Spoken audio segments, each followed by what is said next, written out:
खरीपाचा स्वामी भूत असल्याने पाणी विपुल प्रमाणात धनधान्य आणि समाधानी राहतील. रसांचा अधिपती शुक्र आहे म्हणून पीठ, ऊस, तीळ, जवस हे पदार्थ थोडे होतील, मात्र पाणी मुबलक मिळेल. रब्बीचा स्वामी चंद्र असल्याने पाऊस चांगला पडून दूध, फळे, फुले यांची समृद्धी होईल. लोकांची संपत्ती वाढेल. नीरसाचा अधिपती बुध असल्याने पाचू वगैरे रत्ने, कडधान्य विपुल होतील.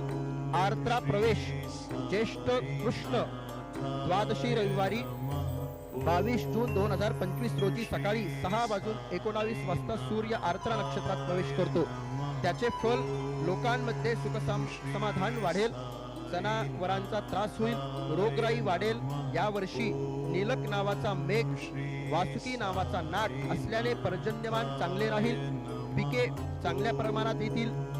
पशुपालन यम आहे म्हणून पाऊस कमी पडेल. गवत चारा कमी होईल. जनावरांचा उपद्रव होईल. लोक सुखी होतील. मेघ निवारस परिटाचे घरी असून रोहिणी नक्षत्र तटावर पडले आहे, त्यामुळे पाऊस पुष्कळ पडेल. धनधान्याची समृद्धी होईल. यावर्षी 2 आढक म्हणजे पर्जन्यमान समाधानकारक असून त्यापैकी 6 भाग नद्या व पर्वत यावर आणि 4 भाग भूमीवर याप्रमाणे इंद्र वर्षाव करील. तिथीच्या श्रवणाने लक्ष्मी प्राप्ती होते.